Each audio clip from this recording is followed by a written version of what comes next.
All right. Hey, everyone. I am with Carla Miro. Hey, Carla. How are you today? Hi, Jennifer. I'm good. How are you? Good. Now, you are with Remax out of Miami, and Yes. you do for sale by owners. You actually, like, when you see a for sale by owner sign, you actually stop. You don't speed up. No, I stop. I stop, take a picture of the sign, and I call. Right. Well, most agents, as you know, are like kind of afraid of for sale by owners because they're afraid they don't know what they're going to say. Right. Right. So we were talking and we were thinking like let's talk about that. Let's talk about what you should say. So for sale by owners have common objections. And like one of the big ones that I hear, I don't know about you, but one of the big ones I hear is like they're actually a realtor. Yes. That's insane That's to me. Like what the hell? Exactly why you should list on the MLS, right? But like what do you say when you're calling somebody and they're for sale by owner and they say, "Well, I'm actually a realtor. I used to be a realtor," or something like that. so I get to know a little bit more about them first, right? Usually when the for sale by owners or realtor, they're doing real estate on the side to Yeah. help family and friends. Um, and when they've listed their home, obviously because they don't want to pay a full commission, but um, they want you, like every typical for sale by owner, they want you to bring a buyer. Right. When you ask the price, like that's why I don't call right away. I'll take I'll take a picture of sign and call when I get to the office, and I'll do comps. Mm-hmm. And I'll try to figure out how did you come up with the price, right? Okay. So I let them go in and talk about their home before you get into the price, Okay. and how it has so many wonderful features, right? Because Yeah. everyone's home is their kingdom. Right. And I'll ask, well, how did you come to this price? And they'll tell me, well, because X property across the street sold for whatever. And I think mine is worth more. Yeah. Sometimes what happens is that, yes, the property across the street can have sold for more, but just crossing the street, you can be in a different municipality, in a different city, right? Mm-hmm. So Right. just because you're like half a block away doesn't mean that you should sell for that much. And then that's what happens. That's why the property won't sell. Yeah. Look at the boundary lines. That makes a big impact also on the price. So I Mm-hmm. explain that to them. It catches them off guard because they don't know. Yeah. You can't just say, oh, the one across the street sold for this and I'll sell mine for that. What I have offered to do in the past is co-list. Thankfully, our office and our broker allows to co-list. Okay. And I'll basically say, look, we can co-list. We'll split the commission. Obviously, it'll just be 1.5%. But if it's a luxury property, I'll take 1.5% of a Right. luxury home, right? Right. And we'll split the expenses. That's another thing. And I make sure in the listing agreement that if at any point in time they decide to cancel, that those expenses that I'm putting out of pocket are going to be paid. Oh, okay, by them. That's a good tip. So Yeah. when you're, let me back up. So when you're offering to do a co-list with them, how do you get there? Like, what are you asking them in order to get to that point where it makes sense for them to agree to co-list? Well, first is that they're not a full-time agent. That's the Hmm. first thing. They're Right. working all day, so they Yeah. don't have time to show the property. Right. So, and now in this market, right, or even in any market, right? Yeah. Let's say Anyhow. pre-COVID, people who are here from out of town want to see a property. If they're thinking about relocating, they want to see a property, and they don't want to wait until after 6 p.m. After No. 6 p.m. is when they want to go to dinner, have fun, and Right. have entertainment. So the seller's not going to be home to show the property. So I can be home and show the property. And most of them will have cameras so they can see what's going on. But Right. I'm available. Yeah. I offer to show it. I'm not going to put it on a lockbox, especially when a home is occupied. So Right. that would be one of the things. The other thing is phone calls, text messaging, right? Mhm. Um, Like what, actively marketing the property to buyers. yeah. And as an active real estate agent, I have the exposure that they may not have. I have connections that they may not have. I'm on social media, LinkedIn, Instagram, Do you Facebook. think that, like, what are you doing specifically to get them to like understand that? Because I would think that most people think, well, I'm a realtor, I know how to do it. The first indicator is that the property's already been in the market for a couple of months. Yeah. Oh, geez. Well, a And couple of that's days in this market. right, exactly. If your property's on the market for a week, there's a problem, right? If you haven't received an offer, it's because of the price. And Yeah. that's very hard for them to understand. Some may not even know that there are multiple offer situations going on right now. Yeah. Like they But just don't know about the market. Right. exactly. I had a seller at one point that thought that, you know, that multiple offers only happen like on HGTV, that they only happen in real life. And I said, yes, they do. And he actually ended up getting multiple offers, Nice. which was a beautiful thing. Yeah. But that's one thing I could tell them. Look, I'm available. Let me take that burden off of you. Right. We're splitting the commission, doing the marketing. Yeah, you'll pay for it, but you're going to pay for it at the end. Yeah. Offer other services that they may be aware of. So for example, like moving, right? Our company partners with a moving company. And when we refer them to them, they allow the seller to schedule the moving, get it done, and pay at closing. How many people are going to do that? Nobody. Mm-hmm. Right. So those are things that they don't have, where we have the upper hand. Yeah. No, I agree with you. I think most agents, or they were like an agent before, right? So that is a really good way, just talking to them, really figuring out like what are their needs and how you can help them. And that's perfect. So what about, let's say that you're calling a for sale by owner. One of the other things that I hear a lot is, well, I have a friend or family or whatever that I'm going to list with.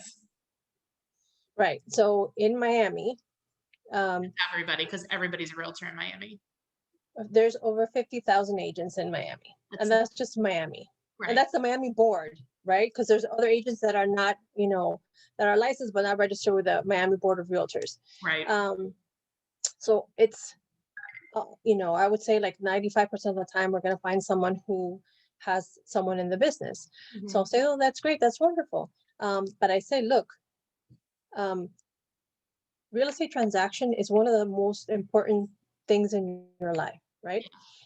One of the biggest concerns I've seen is, and people may not know this, or, you know, until the end, but when you go through that whole process and your property's under contract and they run title and all that stuff, liens, judgments come up, bankruptcies come up, and those are things that are very personal to someone. And it doesn't matter how good your friend is, right? Right. First, does your friend have experience in dealing with those things? Right. IRS liens, Yeah. right? Do you Right. want your friend to know that you owe the IRS? Right. Probably not. Do you want your friend to know that you're in bankruptcy? Probably not. Or that you haven't paid your association for months, right? Right. Those are the things. And those are all questions too, where I've come up with like a list put together to send to them, because sometimes they don't feel comfortable disclosing that initially, even though I ask, right? Yeah. So I'll send the list and they can check it out. So I think it makes it a little bit more confidential in a way. Would you be open to sharing that list with us? Sure, I'll do that. Okay, perfect. And then if people want it, I'm going to put it on jennifermertlin.com/vault so they can grab it from there. Okay, that would be great. Yeah, because, well, I think Florida is I mean, you guys have like so much going on in that state. It's insane. But like having that list of like things for people to think about, of like these could be liens on your house, is really good, especially if you're dealing with a seller where you're like, they've done like renovations, but the money seems weird or like whatever, right? Yeah, and that's very big here. There are certain municipalities here where people will do renovations without permits, right? Yeah, right. Or the house belongs to the parents and the kids moved out and they don't know what the parents have done. And they're like, oh yeah, I was done with permits. And then you happen to have someone who wants to buy the property who happens to be an inspector from Miami-Dade County and says, hey, we didn't do this with permits, you know?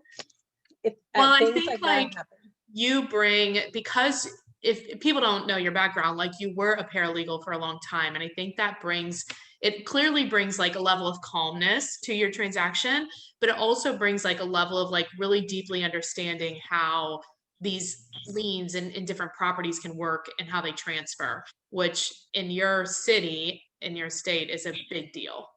Yeah. Yeah. Yeah. And you know, having gone through not only the paralegal side, but then in the real estate, when you're a full-time agent, you're exposed to more transactions, Yeah. more scenarios where if you're just doing a real estate transaction for your friends, how often is that going to happen? It's not going to be where you're selling homes all day long, Right. especially in this market. Really, it's very tough for people to be selling a lot of homes in this market. But even here, you'll know, for example, I had a transaction right at the beginning of COVID, Mhm. and I was surprised when I got something from the lender that said they were doing a waiver of appraisal. Okay. If you're not a full-time real estate agent, do you know, are they going to know what a waiver of appraisal is? Right.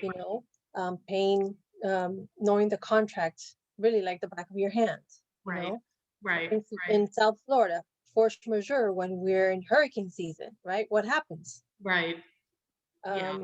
Proof It's of all the funds and all that stuff. nuances, right, of when you are doing your job. Like, that's the thing. Like, as there's a lot of for sale by owners because the job seems easy, but they discover very quickly that the job is harder, even if they have a real estate license. Because, like you said, I mean, most people with a real estate license, they don't actually do business. I mean, we know that, right? Like, that's Right. the whole problem.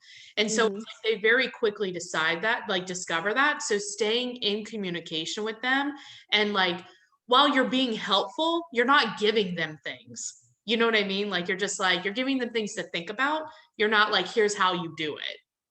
Right. Something else to offer. The most recent for sale by owner that I was in a transaction with, he's like, my client found the property, sent it to me, and I contacted the owner.